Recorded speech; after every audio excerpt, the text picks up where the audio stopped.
Hello and welcome to our WrestleDream review. I am John Pollock, joined by an exasperated Wai Ting. We've got water. Do you need any water? Do you need a water break after? I got my water. I also had my coffee. Several coffees throughout the day, but my latest one at about 7 or 8 o'clock. So that's. I don't know if it's anywhere in my system at any point. I really should have had one at 10 p.m. if I want it to last. But here we are, 12:42. You got one right now. Decaf? It's decaf, yeah. Okay. 12:42 a.m. on Sunday, talking about the show that started at 7 p.m. Saturday night. Yes, that is right. We're getting right into things, folks. It was a Wrestle Fever dream in St. Louis, Missouri at the Chaifetz Arena.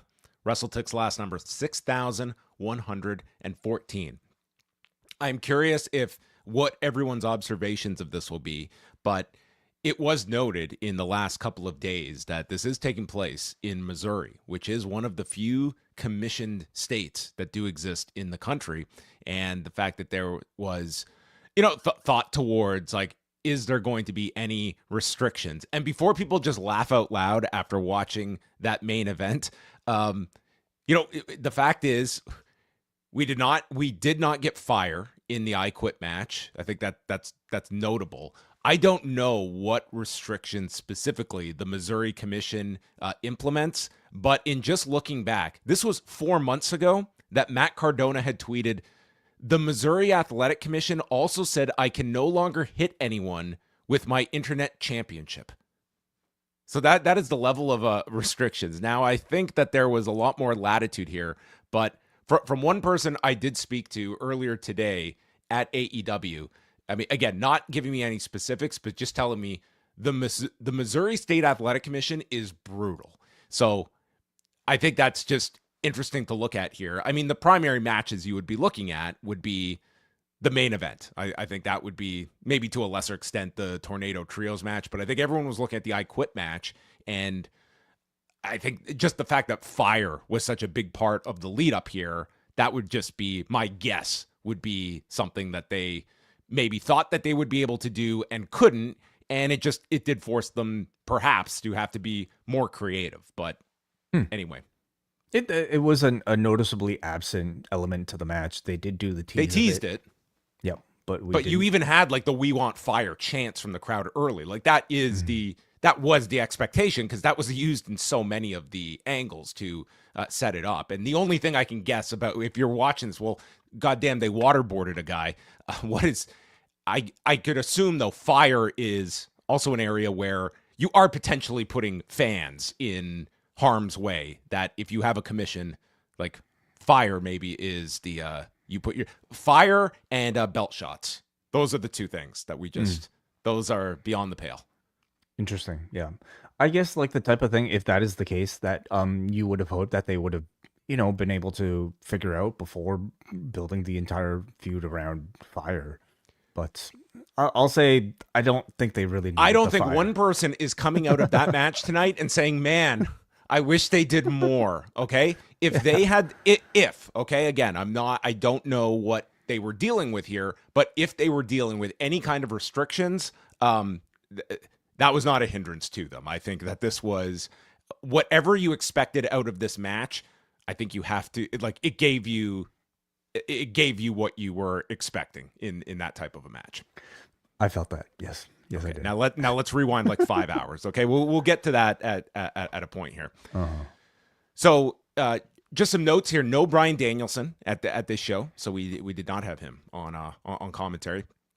The Tailgate Brawl. Did you watch the Tailgate Brawl? I did watch the Tailgate Brawl. Yes. Okay. Well, so last month I was at the arena, so I don't know if this was the case last month. People can let us know, or maybe you remember, but I went to start watching this on YouTube, and it's the 0 hour. But the Tailgate Brawl, they are doing 2 simultaneous broadcasts. So I had to flip over to Triller to watch the matches, because on YouTube, it's Renee, Jeff Jarrett, and RJ City talking and just doing, and the matches are happening behind them. Like you can hear the matches. And so this anyway, this was the case last time as well. it was. Okay. Yeah. So yeah, that's just interesting. You're doing, like, obviously it's a TNT, like it's an exclusive for the broadcaster that they don't want their content airing on YouTube. So, there's certainly that. I mean, the way that it is presented now, like almost blatantly, is that for these particular weeks, we have 1 hour of Collision on the Wednesday. The other hour of Collision is essentially what we got preceding the pay-per-view here. Yeah. So that meant all matches, none of the talking heads that you would usually get on a 0 hour. That would be a combination of talking panel plus wrestling. This was just essentially another hour of Collision, the way that, you know, a Collision would usually be paced. So, but for people who do want the talking panel stuff, well, they still have, I suppose, YouTube. That is a platform that I'm sure is valuable for them. Like when I checked in, it was like 8,000 people, at least, you know, watching it. So, they have a lot of people who need things to do, I guess, back there. Well, I was glad that I had the option to go to Triller, because when I tuned in at the beginning of this audio was a total mess. They had to cut away at certain points and just go to a WrestleDream graphic. And the last thing I saw was Renee teeing up the I Quit match, and she cut this amazing promo that she is furious over what Jon is doing in his career and how this is going to affect his ability to play with our daughter, and that this is going to impact my life, my daughter's life. But I'm glad all of you are, and Darby is now goading him into these things that are affecting our lives, but I'm glad you're all enjoying this ride. And she just sits back, and then she later apologizes for this. I thought Renee was great here. This was like the most, like, it wasn't even heelish. It was just like this wife and mother that is watching this match where her husband is going to the brink of death with his opponent. Her role continues to be one that I think is, I guess, very unique, you know, in that, like, she can't just sit there talking about these matches as if she doesn't have some sort of personal, you know, attachment or feelings about it, right? Wait, at the press conference last month, her character had just seen her husband lit on fire, and she starts the press conference off by just noting, like, it's tongue in cheek, but it's like, obviously it's there's a lot going on in our family this weekend, but it's also my birthday, so let's get to the questions. I'm sure she's not the first interviewer to, you know, have had a recognized relationship with a wrestler that also has to kind of make this balancing act. But how many people are married to a wrestler like a Jon Moxley, who continuously finds himself in some of these out of this world situations that now a spouse kind of has to put on a straight face and pretend not to react to on commentary or sorry, as a, you know, in a throw to the back. It's one of the tougher balancing acts in pro wrestling at the moment. Yeah. Claudio Castagnoli, Daniel Garcia, Pac, and Wheeler Yuta against Tomohiro Ishii, Orange Cassidy, Kyle O'Reilly, and Roderick Strong. Lots of Yuta sucks chants. This is obviously our first match out. I was just more curious that they were promoting 4 matches for this hour, and they start this one off with a 16-minute match.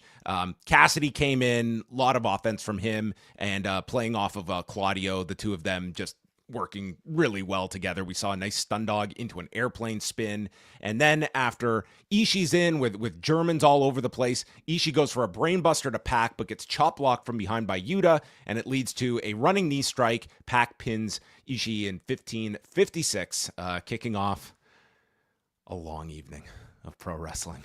Do you have any memory of this? I promise you this match did take place. Only through my notes, I must admit. But yes, so, I mean, it was an excellent 8-man tag. I mean, look at the roster, you know, like it couldn't really fail. But great combinations in particular. I thought, like, some really great displays of power and weight distribution from Claudio and Orange. Really creative and impressive stuff from them.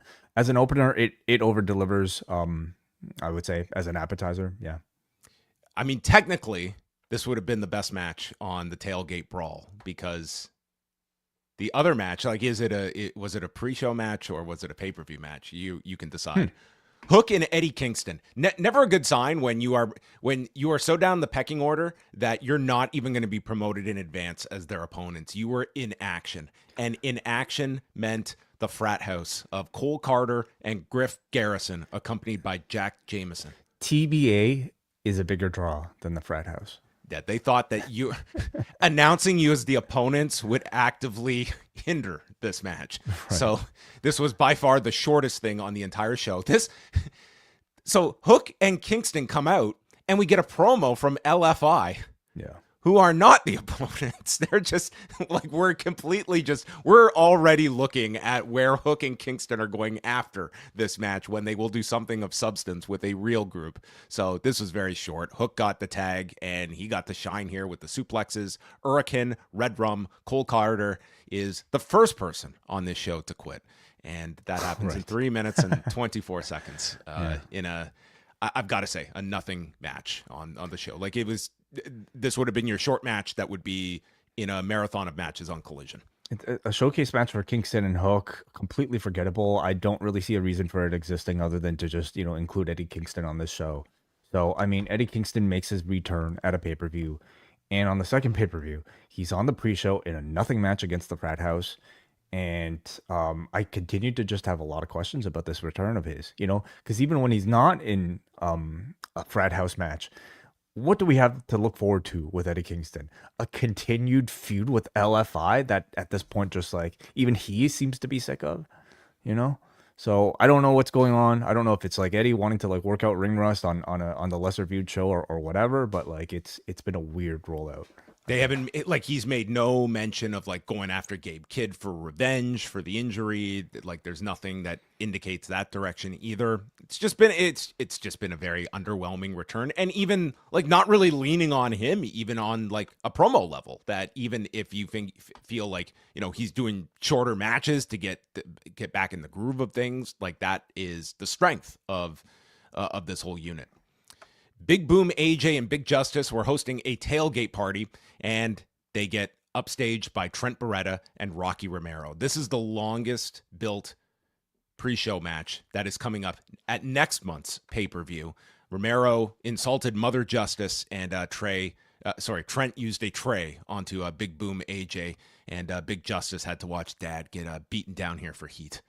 And all these other people, they were just like, yeah, we're on to the next match. We're not getting up for this. I'm curious how many people in this bar managed to stay till the very end of this several hours long event. Dude, these guys are East Coasters. There's no way this crew was staying around past midnight. They had things to do. Yeah. Megan Bain. So Trent is back. Trent's back. Yeah. Yeah. I mean, he hasn't been, he's been here and there. Oh, he has? Has he been wrestling? He's been not all over the place, but he's been around. Oh, I mean, they've set this thing up already with Trent, so he was present for the initial challenge. He hasn't had a match since July, so I guess. Oh, okay. Well, he's been there. He just hasn't been. We've seen him recently. He was at the dinner. Yes. Megan Bain and Penelope Ford against Willow Nightingale and Harley Cameron. So I thought Penelope Ford was the one that kind of got the shine in this match. She hit an Orihara moonsault. There was a handspring elbow. Maybe watching some old some 92 Muda. Hits a moonsault off the back of Megan Bain, landing on Cameron. And Willow would come in, then Babe with the powerbomb is countered with an eye rake, and then Cameron avoids a doomsday device doing the victory roll on Megan Bain, and then we see a cannonball. Ford gets sent off of her shoulders and was supposed to land on the knees, but didn't. This was kind of just a big gap here in the smoothness category, but it ends with Willow hitting Ford with the Babe with the powerbomb. 12 minutes and 14 seconds, and yes, the long countdown to this women's blood and guts match continued through the tailgate brawl. I would say some good offense here from Penelope Ford. I would say that would be the high point of what was a rather forgettable match otherwise. Yeah, I thought the match was all right. They got a good response from the crowd for, I would say, most of it. This was still when the crowd was about as lively and as energetic as they were all evening. So I thought they came out wearing Ford and Bain came out wearing these Poison Ivy and Harley Quinn inspired costumes that were some sort of tie-in with DC. So I mean, DC is really like they're doing the partnership with DC, and they're also the sponsor for Full Gear as well. So they were in their full DC gear. That they were. Yeah, they look great. Seemed like a tease, of course, for the tag division, where I could see Ford and Bain, being one of the dominant teams. Yeah. They'll be releasing the brackets on Wednesday, so we will get some headway on those that tag tournament.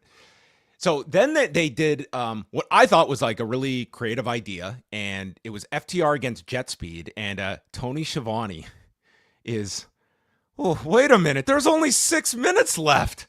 This is crazy. This could go over into the pay-per-view.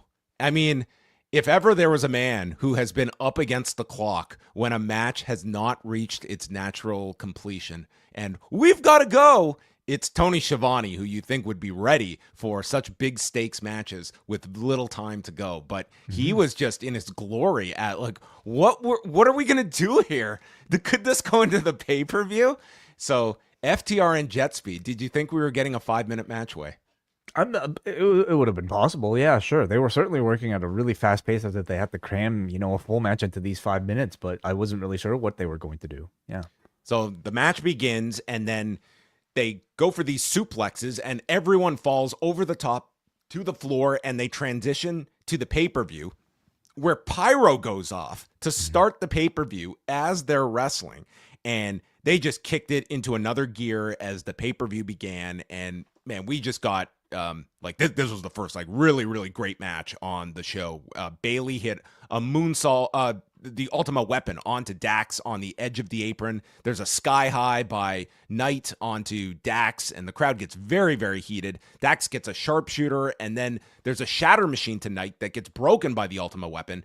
Dax and Bayley, they're trading slaps, and the crowd continues to go wild for that. There's a power and glory spot, but Bayley gets the knees up, and then Dax accidentally sends Cash over the top rope. There's a backslide, and Turner's hand definitely came down on the third count, and this crowd was just on him for this. But Bayley suplexes Dax from the apron, and Dax lands on top of him. Stoke grabs the foot of Bayley, keeping him down with the leverage, and 13 minutes, FTR get the win. And I thought this was a great match, and I like the idea of going from TNT into the pay-per-view here. I think it's worthwhile trying experiments like this. Totally. Yeah. I thought it was a really novel idea that at least like in watching it seemed to really work even in a live setting. Like when you're watching live, I don't know how many people are even aware of the switchover. I don't know if they would have put the clock up there or anything like that. But for whatever reason, this crowd completely lit up once the pyro came off, once the music hit, and once they switched into the actual pay-per-view. And of course, the wrestling pacing, matched it too. So I thought it was a totally unique idea. In my opinion, actually, one of the more memorable things about this entire pay-per-view. And they picked the right teams with big enough star power and in-ring sort of spectacle in order to fulfill like this pretty tall task of having to carry, a show from TV over to pay-per-view. Yeah, I mean, it was the match that a lot of people were thinking just should have been on the pay-per-view. So I like the fact they got a good amount of time here. And obviously the purpose of this would be, you tune in on TNT and you get this match, and hopefully you got so interested that you're saying to yourself, man, I wasn't going to order this pay-per-view, but I've got to see this match, and I need to be equipped so that I can get the best deal possible for WrestlePalooza, or not for WrestlePalooza, but for WrestleDream, where WrestlePalooza too. You could get WrestlePalooza, you could get All In, All Out, you can get everything, but of course, you want to be aware of your geographic location, because for our purposes, FTR means forget the restrictions. Support for this podcast comes from NordVPN. It's gotten really expensive to be a wrestling fan, so it's no surprise that VPNs have basically become an essential tool if you're watching wrestling week in and week out. I'm lucky. I live in a territory where I get full access to WWE programming and premium live events on one streaming service for one fee. But let's say I travel to the US for a month. You really think I'm going to juggle a bunch of different services just to keep up with Raw, SmackDown, NXT, and PLEs? Instead, I just boot up my NordVPN, set my location back to Canada, turn on my streaming service, and I'm good to go. I even have the NordVPN app installed right on my Apple TV. A couple clicks with my remote, no wires, no technical knowledge. Done. So go to nordvpn.com/postwrestling, sign up for a 2-year plan, and you get 4 extra months for free with the 30-day money-back guarantee. nordvpn.com/postwrestling. Stay safe, save money, and take control of your internet with Nord. That was my old credo. No technical knowledge, done.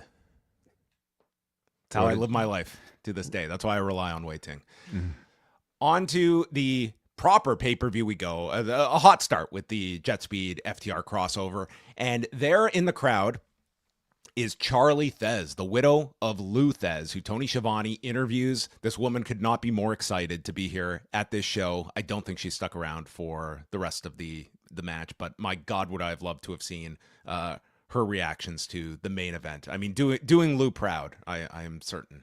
And she was like...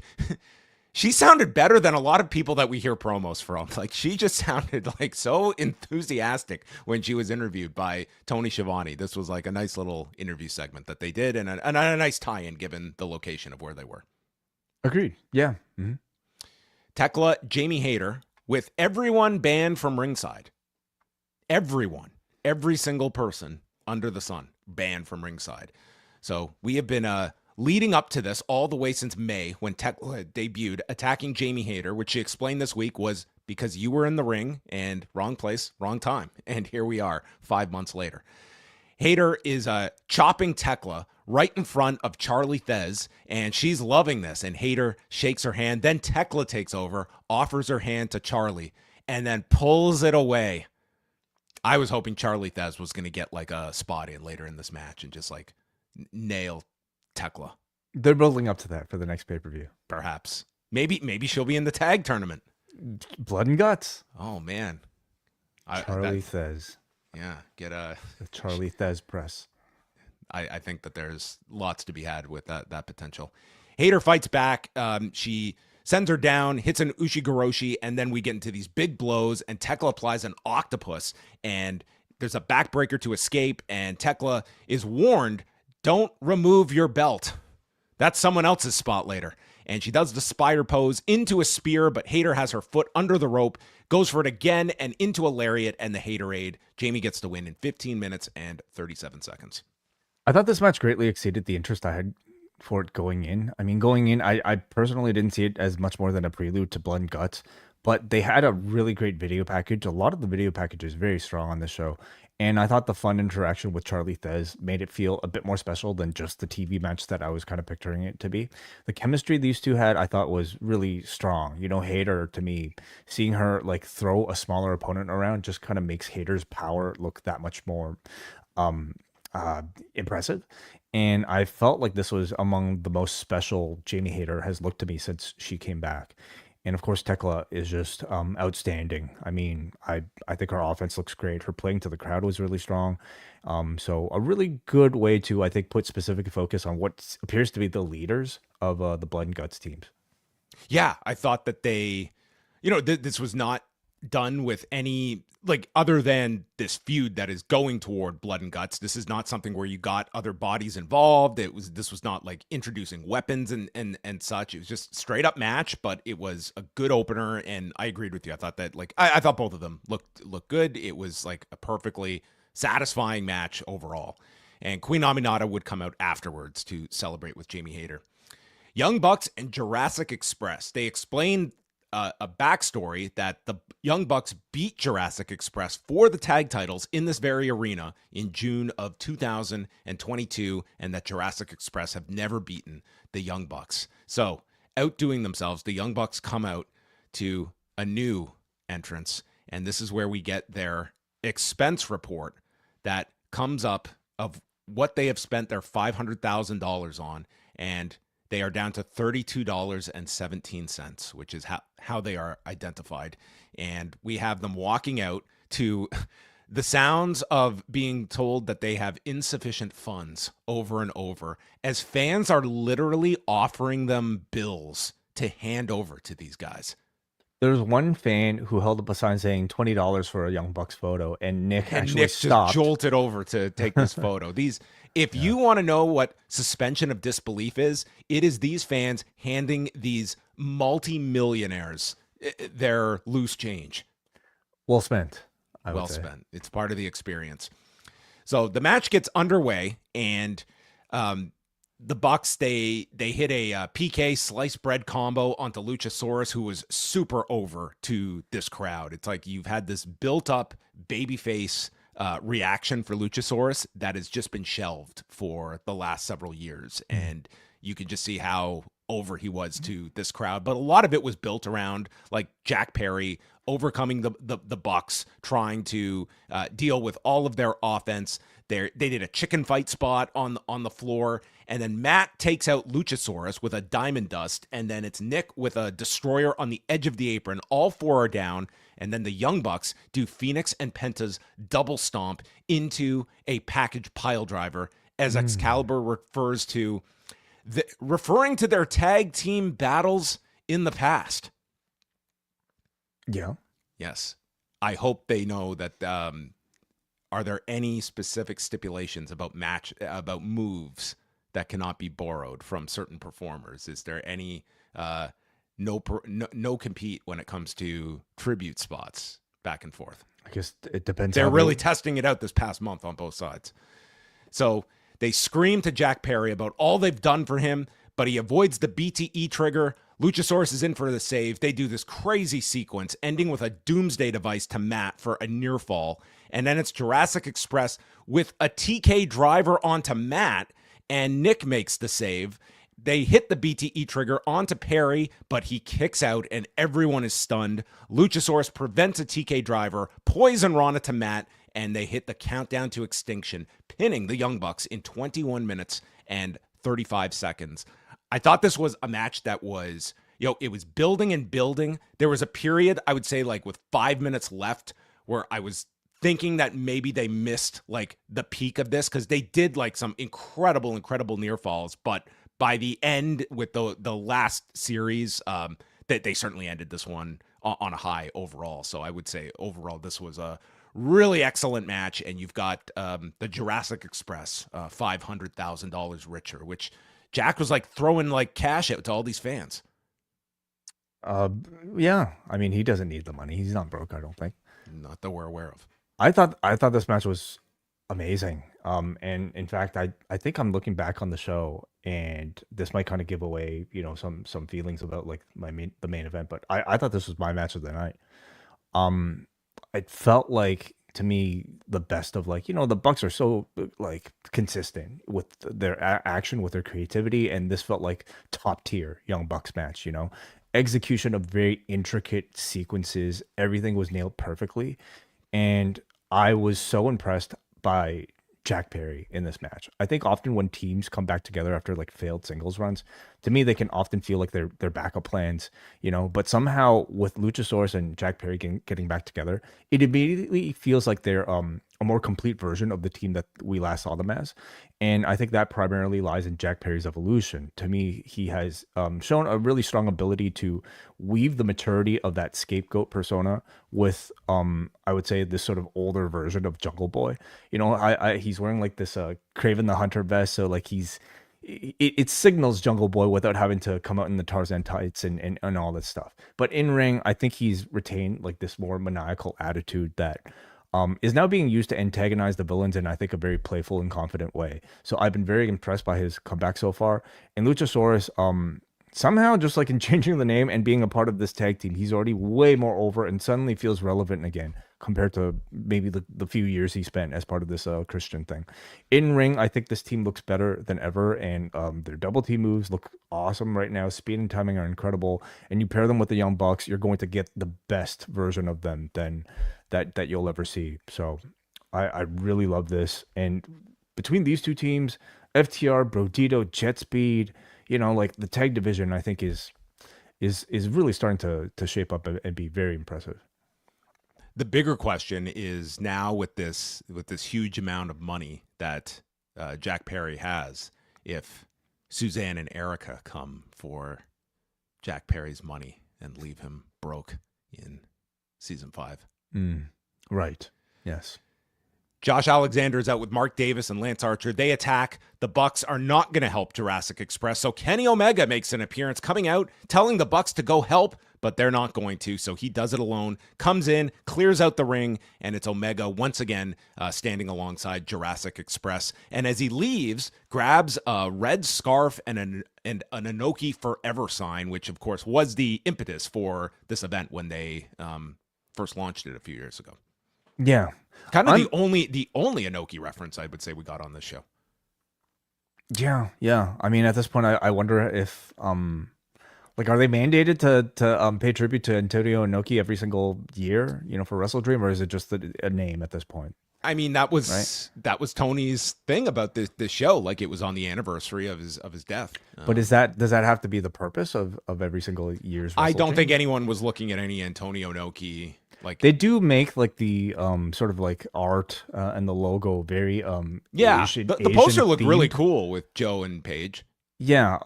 It was cool. It was cool. Is it offensive? I've seen some people maybe okay. take issue with some of it, but the idea is that this is the Inoki inspired show. So anyway, this I wondered if you read, to me, like I feel like this could have been like a Blood Guts tease, between Omega and the Lucha Jurassic Express. And now, I'm not saying no, but the promos I'm going to have to hear about Kenny Omega in a match involving Guts, I can't. And of course, like, now teasing the return of the Bucks to being a babyface team against the Don Callis family. I feel like that might be, well, now that we direction. all but are 100% certain now that we're getting a men's match. Like, you have to figure Don Callis family is on one side, and it does feel like you're building up. This is the opposition, and you would probably have assumed like Ibushi would have been playing a role in there as well. Sure, yeah. So the demand against the Hurt Syndicate Tornado Trios match. Once again, running this one back. The Hurt Syndicate make their entrance and they get jumped. And then we just have a brawl for 13 and a half minutes. They're going all over the ring. Also, if we're trying to look into things here, also no brawling in the crowd that I was aware of tonight. I don't think we saw anyone go into the crowd. Right. So yeah, part of the commission, you think? I'm just saying, like, this was one, like, that is just something that if you would be looking at, like, that is also something. Because this one, it felt like if there was going to be kind of your wild brawl all over the place, this was going to be the match for that. Lashley gets taken out after GOA hit their finish off of the steps and put him and Shelton through a table. They isolate MVP and they're working on him, but then Lashley comes back to life, and Ricochet's dive is stopped when Shelton grabs him and suplexes Ricochet over the top onto everyone, and then Shelton follows with a tope con hero. This man is just something else. MVP stops Ricochet, hits the ball and elbow. There's a save by Toa, and then it's the Hurt Syndicate alone with Ricochet, and he is pulled out to the floor as Khan enters alone, and he gets attacked, ending with a spear and Shelton Benjamin pinning Khan in 13:28. Yeah, how nice of Khan to take the pin for his friend. He took the bullet for Ricochet. Yeah, it's a common theme. The thing is, though, it's sort of presented that Ricochet is like kind of the weak link of the team, isn't he? He was the one who took the pin last time, and if not for Khan sacrificing himself and letting himself take the pin, it would have been Ricochet again. So, I mean, but he's also the most over guy in the team, so he could take Toa it. and Khan were conversing on the floor, and Toa's like, yeah, you take it. I'll do it next time. I don't doubt we'll have it next time. Are we in this again at Full Gear? Oh, dude, I don't know. What are we at New Jersey now? Street fight. Have we had one of those? A New Jersey Street fight. So this is sort of the fifth match in the series, although Jesus, I have no idea. I don't know if you include the tag team matches or not. Anyway, I was getting pretty burnt out by this feud and the frequency at which they were giving us these matches. There was nothing wrong with this match. Like, in a vacuum, it was like a fun brawl. I just feel it's like, man, I've seen this match now. I'm good at this point. Like, I feel like I have watched like 3 blow-offs to this program at this point. I didn't have much more mileage left for this one, and I wouldn't say there was anything in this match that to me just turned the corner on that attitude for me. Yeah, I was gonna say, like, I was feeling pretty burnt out by it, but I thought the action to me was still pretty entertaining, and at least in the moment, I felt it was different enough from the others to be worthwhile. I thought like it had a strong mix of like your table spots, the agility of like Shelton and Ricochet, and some good meat stuff from Lashley and the Gates of Agony. I do think though, like, just having a great crowd, like my feelings on, I think much of the show to me will probably reflect on the crowd's energy for it. It really does, to me, make such a massive difference to, I think, the quality of the show and the quality of the match. And I thought they were really lively for this one. Kyle Fletcher, Mark Briscoe for the TNT Championship. Match number 5 in their series. Crowd is behind Mark early on, and the match is building along. Kyle manages a last ride powerbomb and then teases the brainbuster on the top turnbuckle that gets avoided, but you've got that spot in the back of your head that they're teasing. They fight onto the edge, and Mark manages a J driller as both end up on the floor. And the froggy bow misses, but then he tries again, and he delivers it in a way I've never seen Mark do this before, where he balanced Kyle on the top rope and hit the froggy bow, then hit another one onto the floor, and then another one inside the ring, which Kyle still managed to kick out from. So Jay tries for another J driller, Fletcher blocks, and we get into the suplexes. Mark pops up, the J driller connects, but he gets one finger onto the bottom rope. And Fletcher uses the ref for a distraction, kicks him low, and hits the brainbuster. Everyone thinks this is the finish. Massive near fall, and the crowd goes ballistic for this kick out. And he is hit with another knee strike, lawn darts Mark into the corner, and then the brainbuster on the top turnbuckle to retain the belt in 24 minutes and 45 seconds, which turned into a hell of a match that these guys ended up having. And I really like the tease at the end that they did, because I think that just really just set the stage for those final minutes where it just felt like this crowd was so into it, and the idea that Mark could pull this one out. Yeah. I thought the false finish with the low blow definitely grabbed me, but it took a while for me to get into this match. And I think part of that is just the feeling that I've seen this 4 other times before. And I wouldn't necessarily say this match felt that hot going into it. To me, not hot enough to justify 24 minutes in length. That, to me, felt like it was too long for this match. That I don't know how many people really bought, into Mark Briscoe winning. By the end, I'll say I enjoyed it, but like I thought it probably could have used, I don't know, 10 minutes even to cut down. 10 minutes more? No, not on the show. El Clone comes out at the end, stands on the stage, and the conglomeration check on poor Mark Briscoe.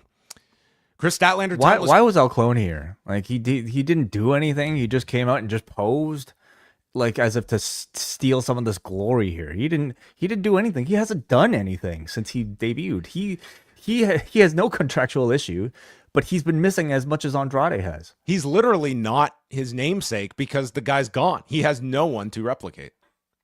Yeah, really. So, obviously they were supposed to do a hologram feud, but they've not really come up with much for him in its place.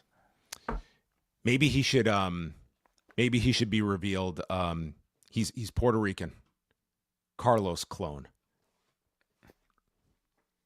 This is what you get at 1:20 a.m. Eastern time. Okay, folks. Kris Statlander, Timeless Toni Storm for the AEW Women's Championship. It looked like a new Netflix series was about to drop with the production into this Toni Storm video, asking what happens when we die and what happens to our work. She says that the ghosts of wrestling whisper to her, begging to be remembered, but our matches will all be forgotten. That's why she should get into podcasting, Toni. Those live forever. But what of it, she says, but to go on fighting, and I am ready to meet my murder. But death is not ready for me. Something tells me that she stole Darby's script, because this seemed much more appropriate for the video package we should have got for the main event. I imagine this might be some sort of Easter egg reference to I don't know, a really old movie that she and RJ City know about that none of us would ever know about. You don't know about Man in the Evergreen Field from. We'll get some correction here of how could we miss this? So out comes Statlander to what was called an intergalactic entrance. Yeah. Which was 2 men in costumes coming out. And this was if this is intergalactic, I don't know if this is what the Beastie Boys had in mind. Well, it was like in the style of like a 70s, I think 70s, I don't know, like older retro sci-fi TV show. And I thought that was really cool. So they are playing into like her alien history and background as an attempt at crafting some sort of identity with Kris Statlander. She kind of morphs between human and alien. Yeah. She's an alien now. Stat takes over. A lot of body work here. She applied the body scissors and she's going after the ribs. Storm would battle back to her feet for a tiger driver, and then Statlander's now introducing this new like crucifix submission and traps the arms. Storm gets up, tries for the chicken wing, but again, it's to the rope they go. Saturday Night Fever gets blocked, and Storm manages the hip attack, goes for Storm Zero, but Statlander posts her hands to block the impact and hits the Area 451. Her 450 splash for a 2 count. The Storm Zero is hit. She kicks out, and then Kris manages the Saturday Night Fever. Goes back to the same submission, but this time right in the center of the ring. Storm is fighting it. Statlander cranks on it, finally lets go after Storm is goading her, and hits the Saturday Night Fever, retaining the belt in 16 minutes and 35 seconds. Storm would then hand her over the belt, hugs Kris Statlander, and then exits. Kind of similar to last month at All Out. This was the match where I really felt like the show and the crowd watching the show were kind of turning a corner, and I definitely felt like the crowd's tiredness from at this point having seen 3.5 hours of professional wrestling and knowing how much more half the was card on to go. the table at this point. Yeah. I thought, your thoughts first. Well, I thought they were like going at a medium pace, which I think is fine for most nights, but like this deep into the show that already had such high quality action, I felt this wasn't special enough to elicit, I think, the types of reactions that they were going for. And I mean, I thought the entrances for both were strong and helped make Statlander feel like somebody special. But they're still in the midst of establishing her as trying to convince all of us that she is a champion or she is a main eventer. Her in-ring confidence is good, but I still think like they have a long way to go in convincing most of the audience that like she is a star. I think this new submission she's debuting, like they needed to do a lot more work before this match to tell people that this is her move now, or at least it's a move that's so devastating that can Toni Storm survive it. They were going for like what felt to me like a Bret Austin sharpshooter moment here in the end with Toni Storm, like, really teasing whether or not she was going to survive this thing. And it just did not garner the reaction that I think they were intending. So, Statlander, unfortunately, still, like, she is the type of champion that is in the tough position of having to kind of discover herself and kind of has to establish herself while being in the spotlight. So let's see if they can be more successful next time. Yeah. I mean, I had high hopes for this match. I would say I think it got to, like, average level, and you also had this story going in that like Statlander had like introduced herself last month after winning the title, the fact that she's never beaten Toni Storm in a singles match. I was like, okay, like there's a reason to go back to this singles match. And they sort of told the same story with Jurassic Express and the Young Bucks, although that was never brought up before, and this had been sort of brought up a month ago. And yet I think that the Jungle Express got more mileage out of that story than they did here. Like it wasn't even really this big struggle. Like she's never been able to beat this woman. I just didn't think this one reached the next level of what a lot of Kris Statlander's big matches have and what a lot of Toni Storm's big matches have. So I just think that these two certainly, I feel, have a better match in them. And this one just didn't reach that level. And you're right. You were starting to get some fatigue with the crowd, which made this next match all the more kind of interesting in terms of its placement and how it was laid out. So Mercedes Moné instantly comes out and she's joined by the frat house for whatever reason, well, she needs belt holders, and I guess like the frat house are as great of an option as like the random indie guys that she typically has. I kind of love this for the frat house. I would love it if they were just like tag-alongs for Moné carrying her belts. What a night for these guys! Yeah, in action and belt holder duty. She tells Kris to just get out of my ring. And Statlander just obeys and leaves. She just gives up the ring. So Moné asks who is next to ride the money train. And the title challenger, well, who has to put up a belt, is Mina Shirakawa. the interim ROH Women's World TV Champion, which is a mouthful. Yeah, I mean, it's barely a belt. Let's be honest here. It's an it's basically a number one contendership. Until you're right. Until Red Velvet comes back as the actual champion. That's what this is. But it's represented in belt form. So Mina answers the challenge, and the beginning of this, I was not into this. Not so much as it was like a turnoff, but I'm watching, like, I would say the first half of this match and just thinking that this is very ballsy to put this match this late in a show, and they're clearly going time here, and it just feels to me as though this is a TV match. Like, we didn't even advertise this in advance, but and I don't know why they wouldn't have, because if you're going to get any value out of a Mercedes Moné match, I think a Mercedes Mina match being advertised for a pay-per-view would make a bit of a difference. Like we literally did an impromptu, as little you want to think of this interim belt, it is still a title versus title match. I honestly believe, Wade, that this match was put on this pay-per-view for the sole purpose of Moné breaking Ultimo's record on their show as opposed to in Winnipeg tomorrow. I think that's the only reason this is on here. But that doesn't mean you couldn't have announced it on the Wednesday. I'm not disagreeing. I don't. Like, that match with Jody Threat was booked in advance.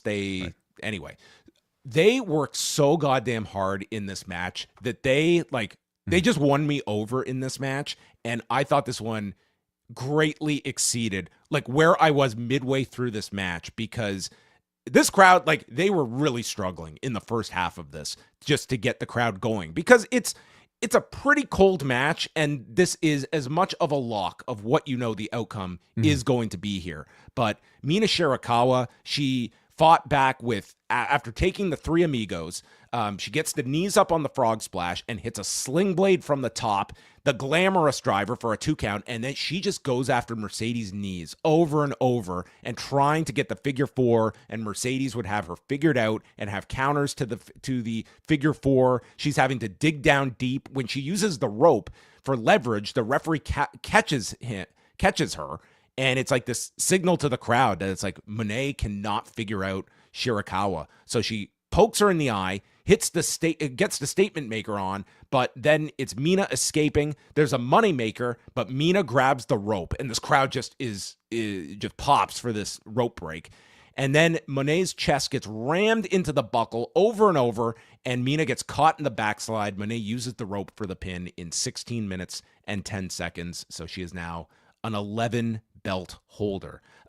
Not the match of the show, but I thought they were in such a tough position on this show. Like, we're putting a 16-minute unannounced match that has a foregone conclusion in front of a crowd that's already getting a little tired, and we're adding another match. And I just thought these two worked super hard. And this, where the last match with Toni and Kris, to me, kind of under-delivered, this one to me over-delivered, because they were in just such a difficult position on this show. Yeah, very much so. I mean, I thought the match was very good, and I think you gave it some good qualifiers of what it managed to overachieve.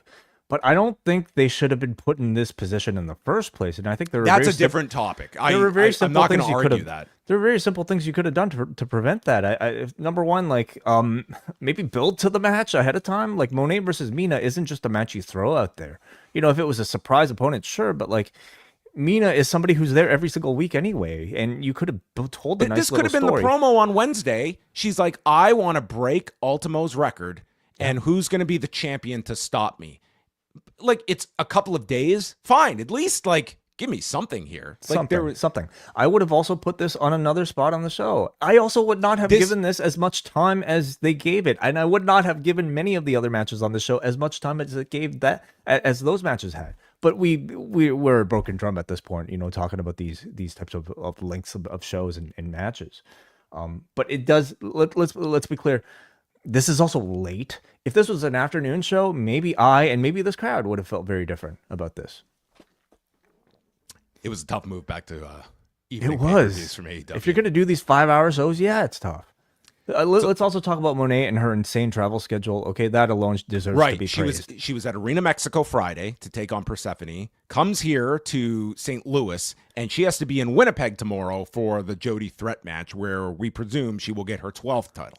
So 3 days, 3 different countries. 3 matches in 3 countries in 3 days. Incredible. And that's not even something they were like, like announcing so much, but like she's doing this. I mean, she's getting some belts out of it, sure, but she also clearly loves this, and that's just amazing. Oh, she is doing this for like this is like whether it's like bucket list stuff. I just think she's having a great time having this flexibility and wants to be doing this, because there's not a lot of performers like on a pay-per-view weekend that are going to be wanting to take on like that level of schedule. So I think that's it's a credit to her. Like that's not like a simple, like she finishes tonight and you've got to get to Winnipeg. I mean, that's a haul. Yeah. And it's like value at this point that like, I don't even know how much of a difference it's really making for the gimmick, Like she's doing this for other reasons than just, I think, praise for how many belts she might have. So yeah, I'm wondering, if we get any buzz out of the match tomorrow. Statlander comes back after the match and lays out Mercedes holding up her title, and then the challenge was issued by Mercedes, so it looks like we are going to Statlander Mercedes at Full Gear next month. So that's an interesting one, isn't it? I mean, now that they positioned it as Mercedes challenging her, so it did not sound like title versus title. It sounds like Mercedes going for her belt. Similar to the Toni Storm match, where like 12 belts, 13 belts, Moné isn't really at risk. I guess it would be 12 after tomorrow, but 12 belts, Moné is not at risk. But she could lose again, which it could be AEW Women's Championship versus the Winnipeg Pro Wrestling Women's Championship. That's possible in Newark. Yes. Brodido against Kazuchika Okada and Konosuke Takeshita for the AEW tag titles. So out comes Takeshita with his IWGP World Heavyweight Championship, and Okada, who I think he's just been waiting for this Takeshita, just everything involving Takeshita. I think these two are they've been salivating for this program, and now it's really taking form. And we got some great moments between these two in the match. Takeshita works over Bandito's shoulder, which he's still selling and taped up. At one point, Okada puts his middle finger up, and Takeshita hits a senton and bounces off of King and comes up to where it looks like Okada is giving him the middle finger. So Takeshita stares him down, grabs the middle finger, but before it can intensify, Bandito interrupts them. Yeah. Almost coming to blows here over the middle finger. And then we see a 21-plex get caught by Takeshita. He goes for the wheelbarrow, but Bandito lands on his feet. Bandito was spectacular in this match, and they were leaning on the prior match between Bandito and Takeshita, also giving context to their history. Callis comes and checks on Okada on the floor, and then there's a pop-up by Takeshita into a Rana counter by Bandito, and Bandito avoids a Rainmaker. They do the Dante's Inferno with the knee strike, but Takeshita's in for the save, and Takeshita hits the bastard driver into the wheelbarrow suplex on Brody King, which looked so goddamn impressive. Bandito hits a high cross, and that gets met with an Okada dropkick in midair. King then hits a triple German to all three, clinging onto the side of the ring. Bandito ducks a Rainmaker, nails Takeshita, and Okada nailing his partner results in this smirk. Like, Okada is so happy he screwed up and hit Takeshita, who plummets to the floor. He was just tremendous here. And it turns into the X knee, and then tries for the 21-plex. Bandito's shoulder gives out. So King rallies Bandito, hits an elbow suicida, which eliminates Takeshita, and Bandito hits a one-arm 21-plex, pinning Okada in 27 minutes and 25 seconds, setting up Bandito getting a unified title shot this Wednesday on Dynamite with Okada. And we got Okada doing his middle finger Macarena in the middle of this match as well, which was the highlight of the year. Oh, yeah. Mark it I down love right this now. match. I really enjoyed it. And it wasn't just, it was a great match, but I also like just the involvement, like just this the odd couple tag team that King and Bandito have grown into, where it's just it's fantastic chemistry, and then you've got Takeshita and Okada with this deal that's going on with them. I just thought this one meshed really, really well. I thought the finish was amazing. I loved it. You know, Bandito failing due to the shoulder, then getting that pep talk from Brody to never stop fighting, and then Bandito cutting that move out with one arm. I thought that was tremendous. Great finish, great action overall. I also like the fact that, like, I don't think Okada and Takeshita really overdid the can they get along stuff. They, you know, like, had the middle finger thing, yes, sir, but then they really It was saved it for left big to spot at that, the and end. there was the blind tag spot as well. Like, just the little things that are just growing without it, like, hitting you over the head too much. Yeah.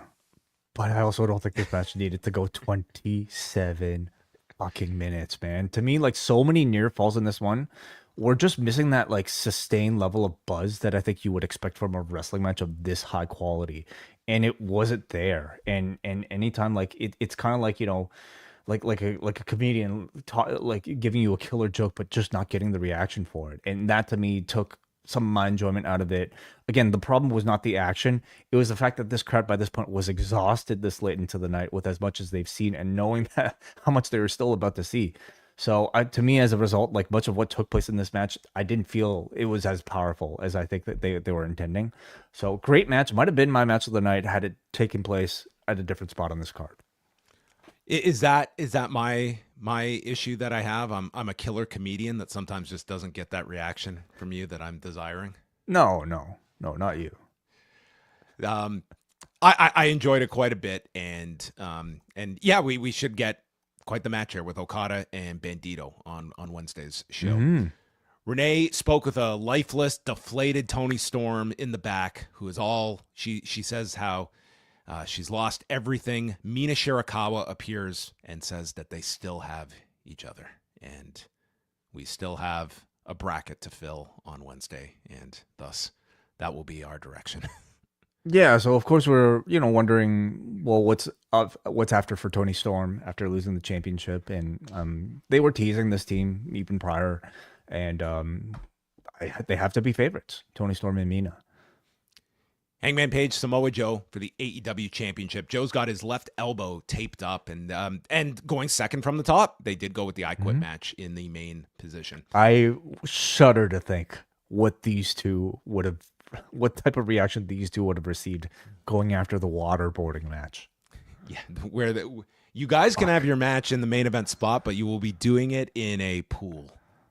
Oh my God. Yeah. Page goes for an armbar right away in the ropes, and Joe takes over. It's Joe in main event form here. He just was he was a great kind of adversary here to Hangman, and they just went at a great pace. Page gets busted up in the mouth, and correct me if I'm wrong, I think this was the first sign of blood we saw on this show, was this from Page's mouth. I don't think we saw any other blood up until this point.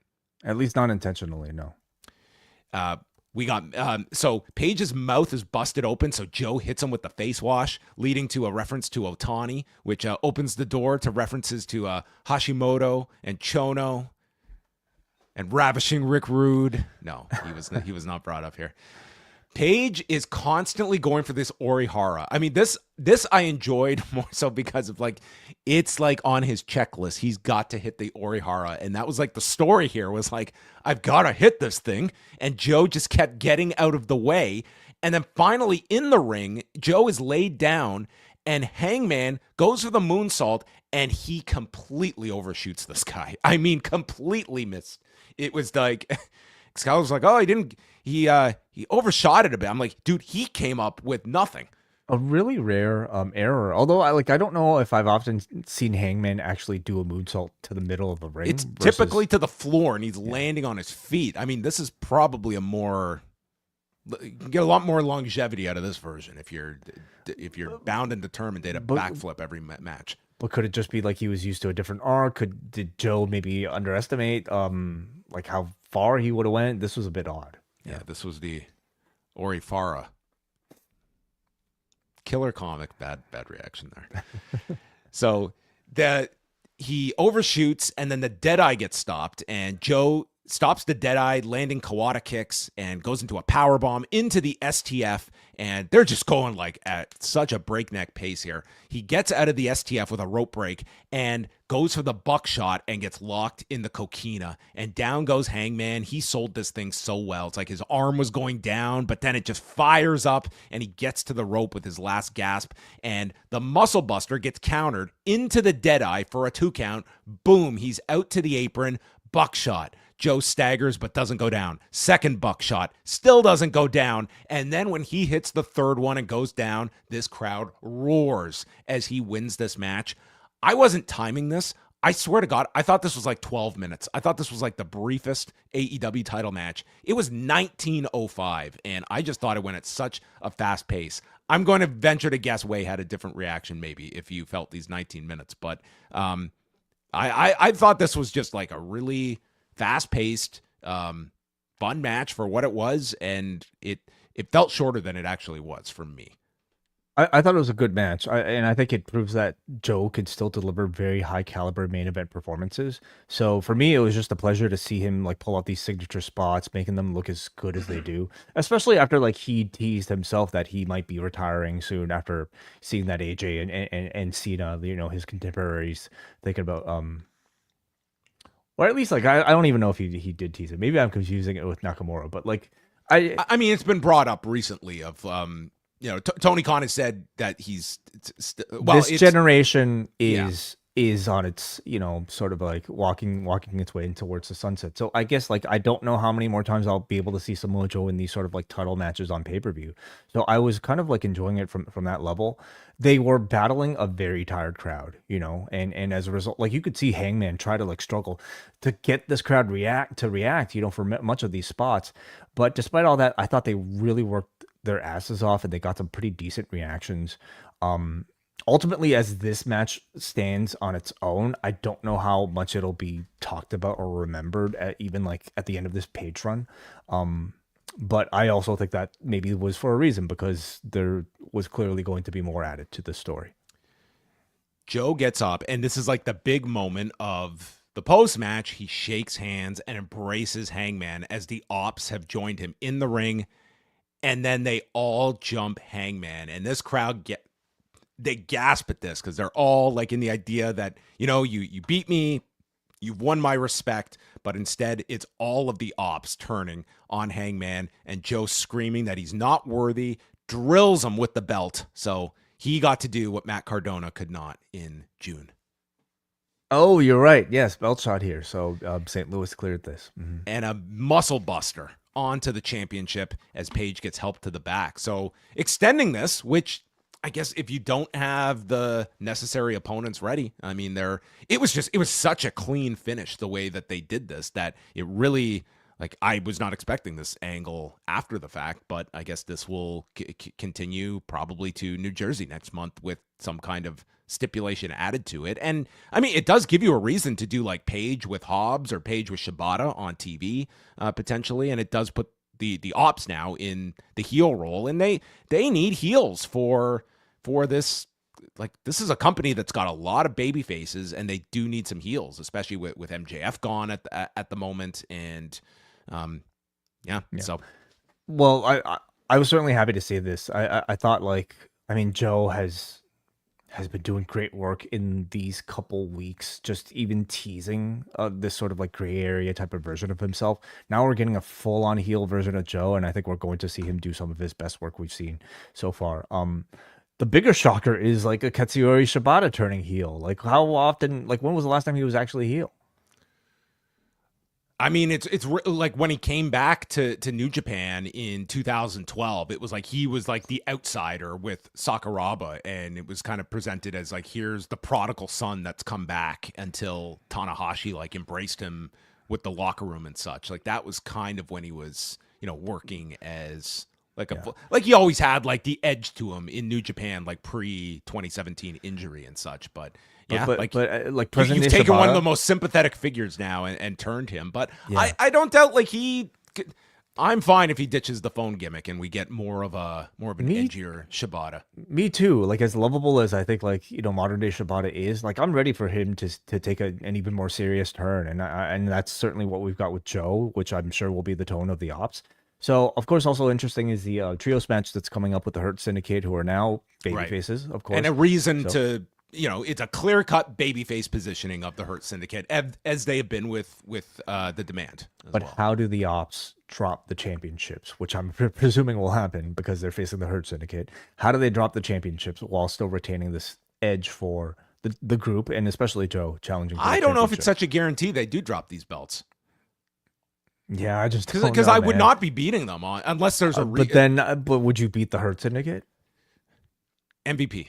Like that's his role. What, to go through all of this, like beat Ricochet and all that, just to have an MVP? I mean, this wasn't even a stipulation before tonight. It was just like they tacked it on. It must have been for a reason. We'll see. It can be done. I just don't know. You shoot this big angle and then we beat them. Like they should be like the heel trios act that everyone is now building up towards. I also don't think the trios belts are really worthwhile on them. Well, they don't do anything. This is a non-existent division, and they won't do anything if Joe is challenging for the world championship. Like you are at least like you are putting together now Omega with Jurassic Express. Like you could have some trios here. It's not something. It's their WWE tag division. Yeah, I just expect them to lose, but especially if Joe is going clearly now for the world championships. And how are they going to book that? Well, I'm ready for another title run for the Hurt Syndicate. Well, they can keep the trios belts. I mean, it won't make any difference. Like they can hold on to those things for 5 years. Okay, they don't get defended anyway, so it doesn't matter. It's their division. Moné issues the challenge, the Statlander for Full Gear, and then they ran through what's announced for Dynamite. Yeah, the trios title match, Okada Bandito, and the brackets for the women's tag title tournament. Are you ready for the I Quit match? All right. Mm-hmm. This is what Sam Mushnick had in mind for St. Louis. Okay. Oh, can you imagine Larry Madison calling this one? There was a time that they would not book managers in the territory because it was too gimmicky. Okay, so we've made a. Is this the actual poster that they made? I hadn't seen this. Wow, that's pretty cool. Like it. All right, very cool. Yeah. This one isn't. Is this one? I don't think this is cultural appropriating anything. Okay. Other than skate culture, which I think Darby is signing off on. So okay. I saw that poster. I was like, it looks cool. Cool. I thought it was cool. I gotta cross reference these things. Jon Moxley, Darby Allin.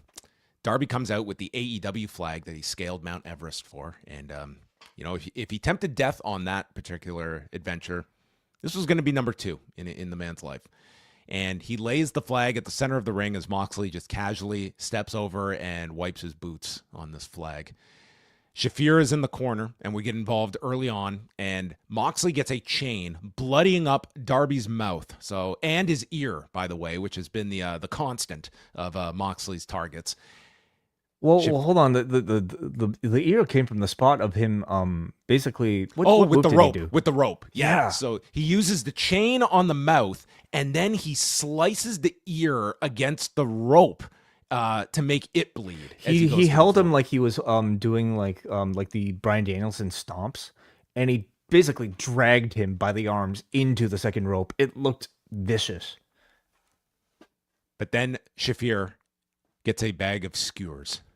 Oh, again, another callback to Wrestling at the Chase. And Moxley takes this one skewer and lodges it under the fingernail, to which Excalibur says, I made the mistake of looking, as Moxley is like hammering this skewer into the fingernail as this crowd gasps. This spot was insane, man. Like this alone, like this, if this crowd, you were concerned about whether or not they were awake, this certainly woke all of us up at almost like 12 a.m. Holy shit. I was screaming in my basement at 12:09. This is just like acupuncture. It's nothing. Darby fights back with a code red, and he fights back, choking him with the flag. And for just a moment, like the crowd got quiet just enough to hear this one fan, Moxley, you're such a bitch. Very prominently, this is yelled so loudly. He goes for the coffin drop on the edge of the apron, but Shafir pulls Moxley out of the way, so Darby just spills onto the floor. And then Moxley, who has recovered, takes off Darby's belt and he whips this guy, I don't know, 5,000 times. I have never seen a back look just so messed up than this. Like, it was all reddened by the end of this match. I don't know how many times he was whipped, and he was whipped at just an alarming force. Moxley destroys him with the belt, and Darby will not give up. First, he holds on to the rope like Tommy Dreamer and just tells him to bring it on. And then he turns around and just jumps back onto Moxley. And it's building the frustration that nothing Moxley does will keep this guy down. So Darby, who has brought his backpack of doom, which would get this man thrown out of any school board imaginable, goes to this backpack and finds lighter fluid. And the crowd had already chanted for fire. Like, they were all expecting it. So when they see this lighter fluid, it's like these sick fucks were just ready. They were ready to see a man lit on fire in front of them under this restrictive commission. And he douses Moxley with lighter fluid. Then the Death Riders come down and they take bear spray to the face. Yuta is just blinded by this. And they manage to, Darby is taken out with a Moxley cutter, and Claudio has a towel for Moxley to clean himself off of the flammable lighter fluid. That's a friend. Oh, yeah. Yeah, I hope you're there for me if somebody douses me with lighter fluid. You always have to be prepared. Moxley goes to the backpack and pulls out a taser. And after Shafir low blows Darby, he gets tased and then stomped. Then there's a paradigm shift onto an unfolded chair, and he puts Darby in the bulldog choke. But Darby will not go down. Instead, he puts up the middle fingers, not doing a Macarena. And Claudio comes in, and I had forgotten about this spot, and this alone would have been like insane. Not to say this is the first time it's been done, but they did it in the ECW Arena. Yeah, it was not all that long ago. Claudio, but the distance felt way longer for this one. Well, the thump here is just like in the back of my memory bank for life. Claudio runs with a military press, drilling this guy over and onto the announcer's desk. Everyone is just stunned. He has a very impressive aim. Oh, his aim is amazing. It's incredible. Nigel just reflects, he's dead. He's dead. The commentary was great because, I mean, like, I don't know. I'm sure, I would hope Shivani and Excalibur and everybody would have anticipated it, but they were reacting as if they certainly didn't know that this was happening, because Claudio did the fake out where we thought he was going to throw him through the tables, but then he turns around and the announcers are like, "Oh, don't throw him over here. No, you're not coming over here." And then you just basically got silence, and you got a woman screaming in the background. That was your commentary, and it had a really great effect. Yeah, you have some people here who are like, what am I attending here? I was told I'm coming to a pro wrestling show and I'm participating in a snuff. I'm wondering what exhibition. The children in the crowd that were clearly seen high-fiving Darby at the end here. It was Kate from Montreal who noted the fact that there was a fan that had a sign, "It's my 7th birthday." Happy 7th birthday. Yes. Yeah, happy. You'll have nightmares forever. And this is maybe on the smaller scale, but having seen how badly damaged his back was from all the belt shots, when Pac dragged him on his back all the way around to the other side of the ring, I just couldn't imagine what this felt like as you're being pulled on your back against this floor. And I mean, I'll tell you what, it's like, for me, what really stood out was the pace at which they did everything. So it's like Claudio throws him over the table. We don't have time to react. The next thing you see is Pac dragging this guy in his carcass. Like, the feeling they were trying to provide was that we were seeing like some sort of, like, honestly, like, I don't really know what to call it, but it was like almost like this sort of like calculated group operation to actually kill somebody. And it sort of had that like very scary effect to it all. I mean, that was the story of the match, was we are prepared to murder this man. Yeah. The Death Rider is hit by Moxley off the edge of the apron through a pair of tables. The crowd chants, "This is murder," which is quickly becoming one of my pet peeve chants. Maybe I just don't like chants.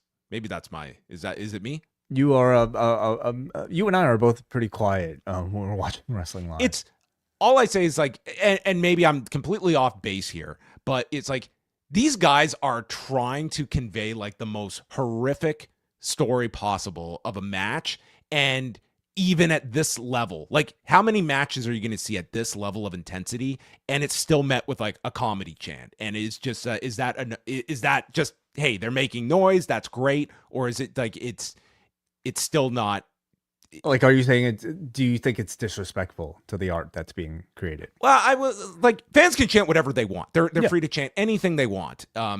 It's just as you, the performers, and you are trying to take them to this level where I think they want like legitimate fear in these audiences of what they are doing to each other. I was kind of feeling that, like I think anyone watching this, like, this is. But if you're watching live, like I also understand, like maybe you're just kind of in a mood to like pop the crowd or pop your section, you know, and wanting to like come up with something clever to chant.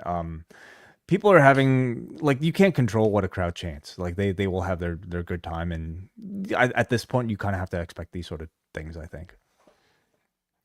Then the announcers got very quiet because all of a sudden the Death Riders brought an aquarium into the ring.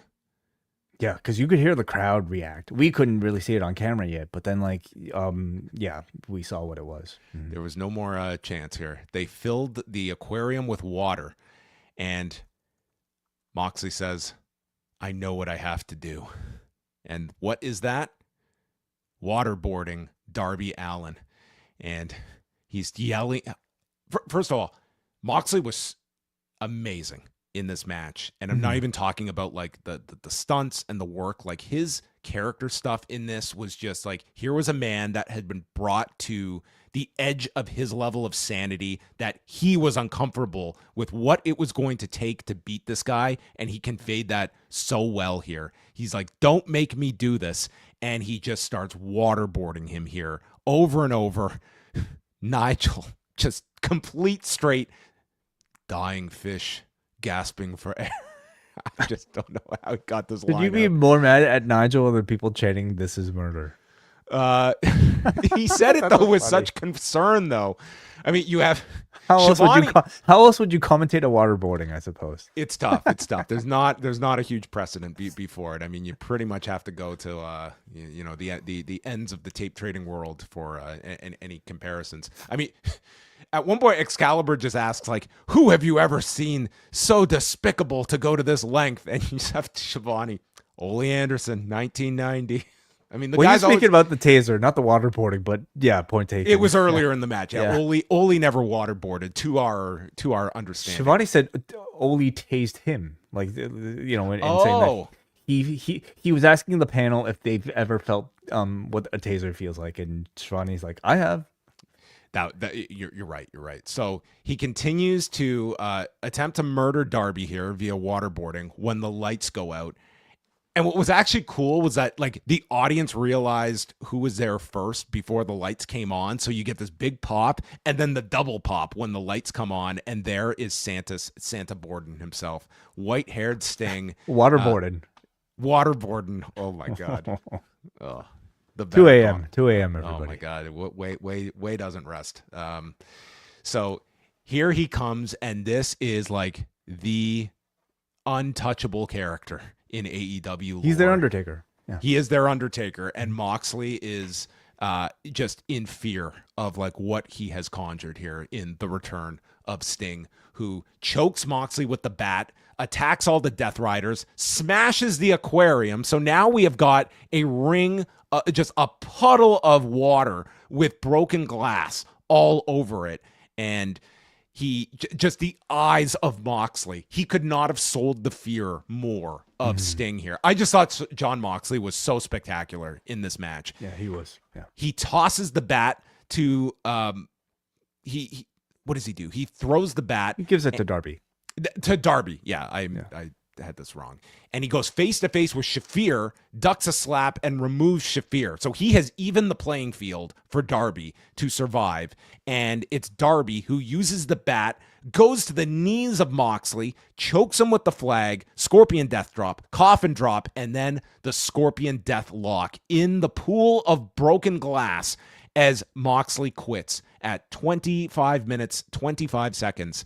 And The only call you could possibly have for such a match. Tony Schiavone. Darby is alive and wins. And then Nigel says, I've never been so happy to hear 2 words in my whole life. And this man's married. Which 2 words? Darby's I quit. alive. Oh, okay. I think I quit to signal the end of the match. I see. Good. That's what he means. It's not and wins. And Darby holds up the Gotcha. flag, and we end this show at about 12:30 a.m. I don't know what the general consensus of this match is going to be. I don't know how to talk about this match, man. Because it's like, to even call it a match is... I've had this experience with AEW matches before. Like, coming off these pay-per-views, just thinking like, what are we doing? What are we talking about here? Was this a wrestling match that we just watched? And I feel like I didn't have that feeling more than like... I have so many questions for the Missouri State Athletic Commission. I want to know... I would love to have watched this match with any member of the Missouri Commission. That's what I would want to know. I would want to know, is it true that belt shots were not allowed on independent shows in June? And suddenly we turn on the cameras and waterboarding is negotiable. Yeah. Let's take a breath. Listen, for what this was utterly spectacular. Yeah, yeah.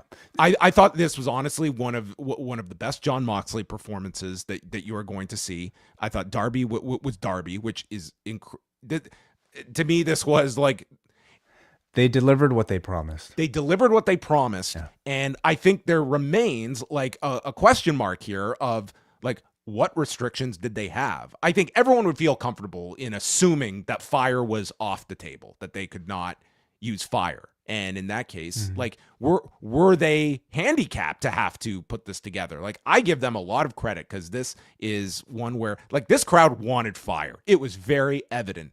And they gave them something totally different. They were like, if we can't give them fire, what's the next best element? Water. Love it. Yeah. 2 elements that can give you life and also death. No, like, I mean, water in the right context is even just as deadly as fire. Water is very underutilized in pro wrestling. Yeah, that's right. Yeah, so they... When will wind be incorporated? Could we do an outdoor, like, match on a mountain of some sort? I mean, like wind has been underutilized. A wind death match, like death via, like what, just like a fan in the face? Have a windmill. Yeah, have that's to work possible. on that. All right. We've had buried alive matches. We've had Earth. That's true. Okay. Anyway, so I mean, what did they promise here? They delivered on what they promised. They promised something as close to a snuff film as possible, as the Missouri Athletic Commission could allow, and they certainly provided that. I'll often judge, I think, the success of a match based off of like whether or not the people creating it managed to achieve what they intended. And I would certainly say they were very effective here. Like you mentioned, John, with 2 excellent performances from both Darby and Jon Moxley here. Not just even talking about the stunts, but in the acting, in just like selling the story of like, this person being desperate to end this guy's sort of like philosophical reign of terror. And Moxley doing everything he can to take this other guy to the brink of it without like ultimately breaking. You had to convey a man that was going to mentally break at 25 minutes. And it's not like this just comes out of nowhere. It's like you see the progression of how deep he is going to try and kill this guy. And he is being taken to that limit by Darby. Like, honestly, I really believe like this from start to finish is one of like the finer Jon Moxley, just character performances in many ways. And I think this is going to be one of like the signature matches attached to Darby Allin too, of like all the big matches that he has done. What is going to have that remembrance, that staying power? I think this is going to be one of them, and it's going to be because of like visuals like this that are like I'm sure there's going to be tons of criticism of this too. There will probably be both of it as well. But for what they needed to, they had to come out here and do one of the craziest matches in the company's history. And whether you think this was the craziest or not, and Flaming Tables wasn't going to achieve that. When we say crazy, it doesn't just mean I think like showing fire. You had to do something creative and never seen before with fire, and instead they did something you've never seen before with water or with the fish tank. You know, as far as I know, I don't think I've ever seen a waterboarding in a wrestling match before. Did Luthez do this once upon a time? Well, there was, when he told Buddy Rogers where we could do this the easy way or the hard way. This was what he was referring to. The hard Charlie way. Thez, I'm sure, was like, "Yep, that's, that reminds me." So like they achieved what they were set out for. Now we ask the question: did What's I next? enjoy it? Oh, Like, was this an enjoyable match? I mean, these sort of matches, to even ask that question is sort of tough for these sort of matches. Like with death matches or with horror movies, like the intent isn't necessarily to make you could argue, enjoy it.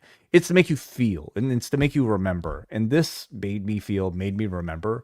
But God, there was just a point in this match, and probably it came with this, when I anticipated what was about to happen with this fish tank, where I just stopped and asked myself what I was watching. And it's that I was watching a man waterboarding another man on live TV at like 12:30 in the morning. And I don't even know if, like, at that point, to me, it even felt like art. Like it just kind of felt like gratuitous. And I think everybody has that line. And I think I might even like feel differently about this the morning.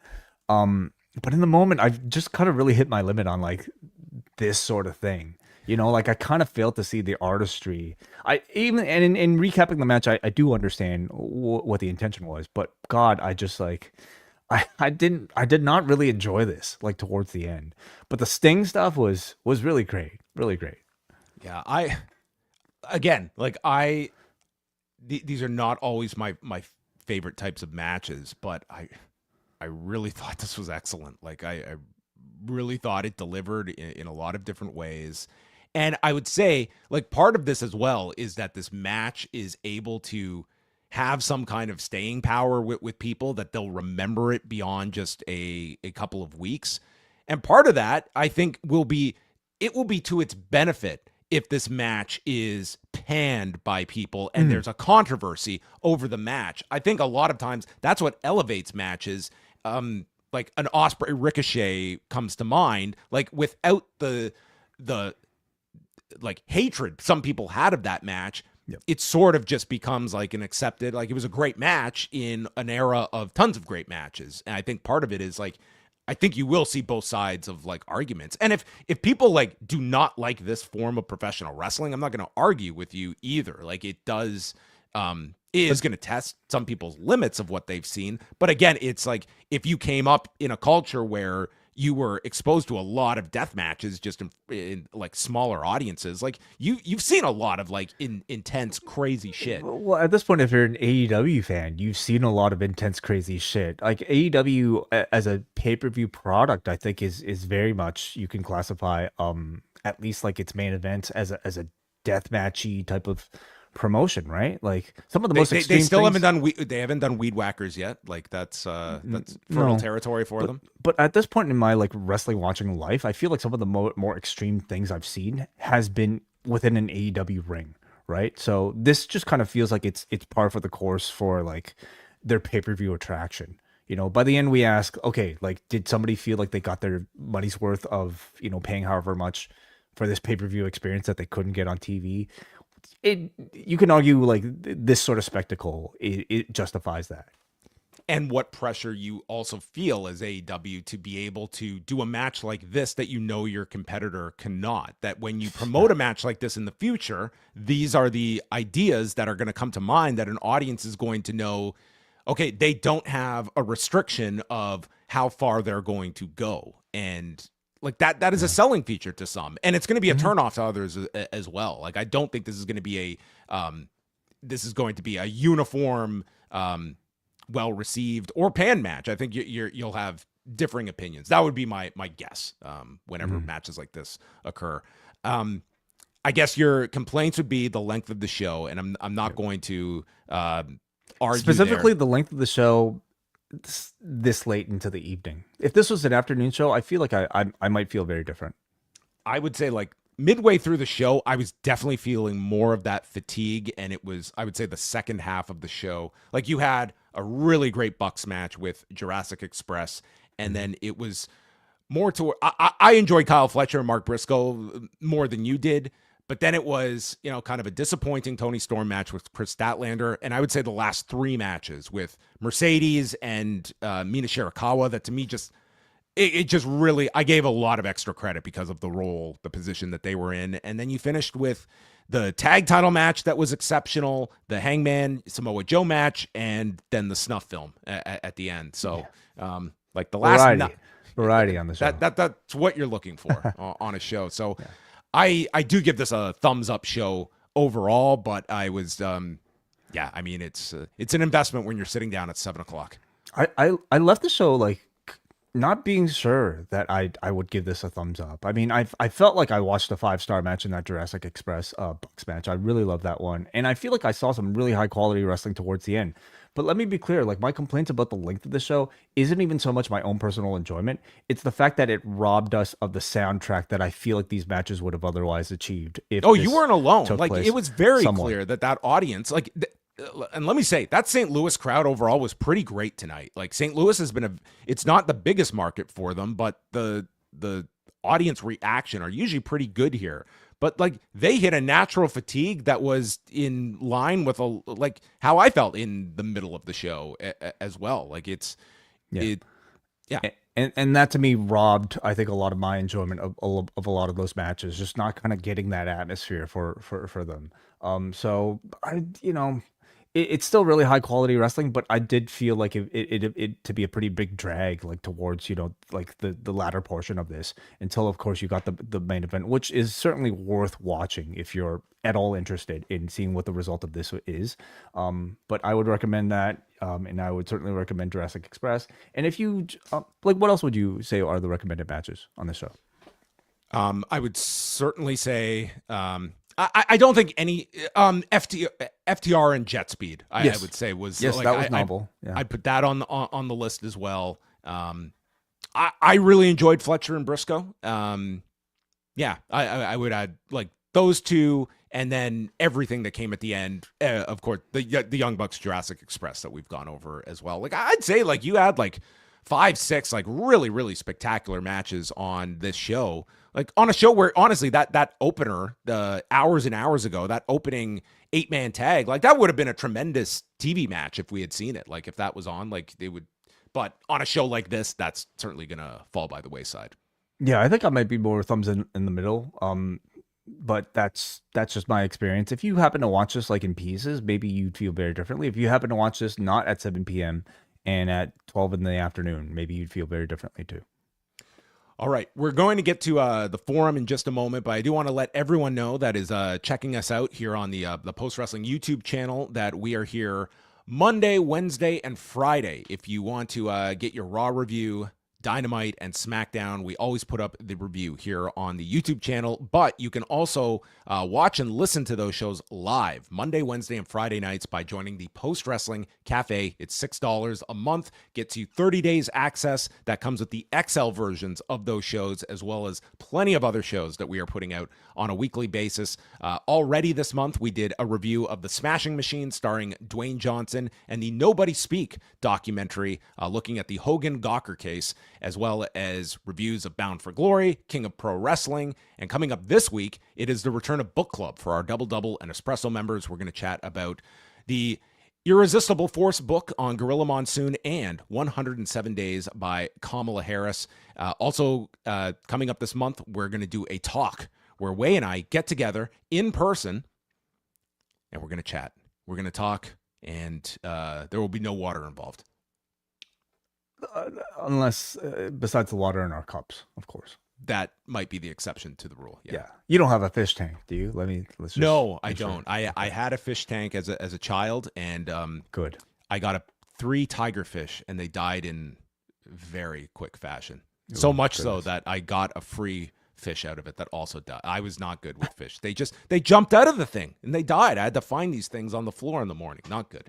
So I am being made aware just because we're doing this right after the podcast, but there were Amazon Prime streaming issues apparently with this particular broadcast. Toni did address it at the press conference. I don't have those quotes with me right now, but apparently it does. It was an issue.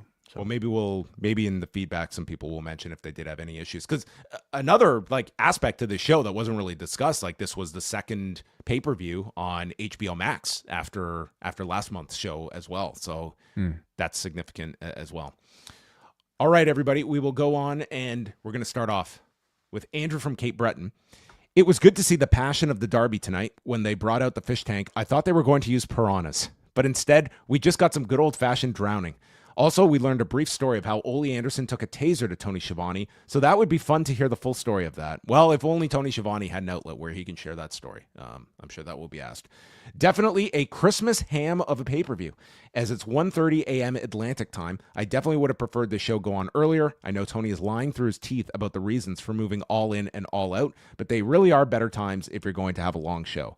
I think a show like this is why I didn't want to buy Bound for Glory. It costs around the same price, and we got this absurdity. I mean, that was kind of the point I brought up with Bound for Glory last weekend, is that at the end, Jack was asking me, he's like, would you recommend this show? And it's like, if this were on a streaming platform, but when you're talking like $40 or so, and this is the competition that you're looking at, like that's not an insignificant amount of money for people. And that's why my answer would have been no for Bound for Glory. And if people were looking ahead to the next weekend, and it's like, that's what my money's going to go towards this month.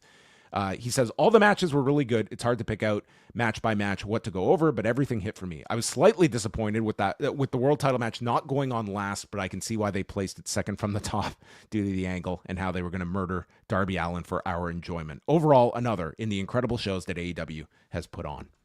Yeah, I certainly don't disagree about the point with afternoon shows. I mean, again, like going into like this show ended what, like 12:40, 12:30 or something like that? 12:30ish, yeah. I mean, that's maybe for a lot of people on a Saturday, it's not that big of a deal, but I much preferred the experience of watching this in the afternoon. So I wonder if they would consider it going forward. Let's go to Jordan from the Bronx, who's on vacation in Cancun, who says, overall, a very fun show. I wish that AEW stuck to their afternoon start times, as that was more convenient. I'll be quick. Very different way to open this pay-per-view. It reminded me of an episode of Nitro where Pyro and Ballyhoo went off during a Bam Bam Bigelow match just to signal the top of the hour. Yeah. Did they do that? Oh my God. Awesome. The Hurt Syndicate must really like Toei Leona, as I don't think they pinned him during their feud. Brodido are a very fun team. Is another Statlander match the endgame for this Mercedes run, or is she taking that belt too? I wonder. Brian from New Jersey, thumbs up overall. I thought there were two great matches early on, the Bucks against Jurassic Express, and especially Fletcher versus Briscoe, with the brightness level on Fletcher's future secure in my eyes. Then I thought the last three matches closed out the show very strong. With the story of the main event, Moxley got off relatively light, but it said a lot about how much Darby was able to withstand. Sting and his beard with at least one more AEW appearance, the final tailgate match bleeding into the start of the pay-per-view got the right result, and the Ops heel turn has a lot of promise. So there you go. A happy customer is Brian from New Jersey. Dave from Brisbane, who says, you know it's a long show when you consume both breakfast and lunch before the main event. Oh, man, you're talking, that Way would be in his glory, okay? He would love to start. I am moving to Australia right now. Wow, that's awesome. Great show, though. The women's stuff in the middle card felt a bit rushed in the transition to the next match and took some time getting into the Moné-Mina match. With both Toni and Mina losing it all, a more aggressive and maybe even heel run in the tag tournament could be a nice change-up. Do you think the men's blood and guts is Callis family versus Omega, Jurassic Express, and the Bucks? I do think so, yes. Yes, the show was long, but you can't complain about any of the wrestling or outcomes we saw tonight. Brandon from Oshawa. Great show as usual, but I have to say, I truly think the I Quit match is one of the worst booked matches in AEW history. I was expecting something extremely violent. A huge potential blow-off to this Death Rider story. Instead, we got Moxley dominating for 95% in a match that really wasn't all that violent compared to some of the other violent stuff we've seen in this company. This was supposed to be a match where two of the toughest guys in this business, who we can't even imagine saying I quit, there was little blood to end this blood feud. Again, I think that goes to, like, I think that this should be viewed like when we have an understanding of like what were they working with here or not. We did see blood, so it's not like we had no blood. So even though we didn't get like the visual of like a guy doing a blade job, like I thought you just had some really vicious looking offense, like that sort of like pull that Moxley did to Darby through to like on the middle rope. Just the like. To me, the toss from like Claudio was insane, and just To me, if they were told no whips? fire, no blood, I think they made a better match out of their limitations than if they had everything available at their, like you brought up a perfect point, like the flaming table or just some kind of fire spot. Like I don't know if it's like there's a certain like desensitizing to it. We need novelty at this point with these sort of matches. That's where syringes come in. That's where like, plastic bags come in, right? Yeah, but I mean, of course, everybody has different expectations and definitions when it comes to like violent, right? I feel like I would have been perfectly fine if Moxley stuck my head underwater for that. Oh my god, and the fucking skewers into the nails. I mean, I don't know. I think Brandon from Oshawa has a higher tolerance than most. Why does no one in this company want to help Darby? Darby has every reason to want to actually join these guys now. I'm not a person that needs violence in my wrestling, but when you have a feud like this, it needs to deliver in some big violence in comparison to past feuds. So the Page attack did actually make a great cover for why Page didn't come out to help, because Page was the last. Well, Darby helped Page. And I guess Darby doesn't have many other friends. Sting did help him, so like there was that. Right. So. Yeah. See, I could see like in storyline people being like, Darby, you're on your own for this one. Like you're fucking crazy. Like I'm done with like who does Darby have like that alliance with though? It's like he had a relationship with Will Ospreay who's gone off. There's Sting. There's like Swerve. Hangman. Swerve's gone as well. Like it's Danielson. Like in story, it's like I this guy does not Danielson. have those allies. Well, yeah. Danielson wasn't there either. Yeah. So, should we do one more here? Okay. Oh, or no? Is that all? I'm pre-reading it. Okay. Okay. In the meantime, I'm going to the last one. Andy B says, I was howling with laughter watching Darby Moxley. Wrestling can be over the top, stupid, and silly, but still so satisfying. Sometimes it just needs to satisfy your inner caveman. Yeah, Andy was chanting, "This is murder" at home. All right, everybody. It's late. It's almost 2:30 in the morning. What's on tap for you, Wai?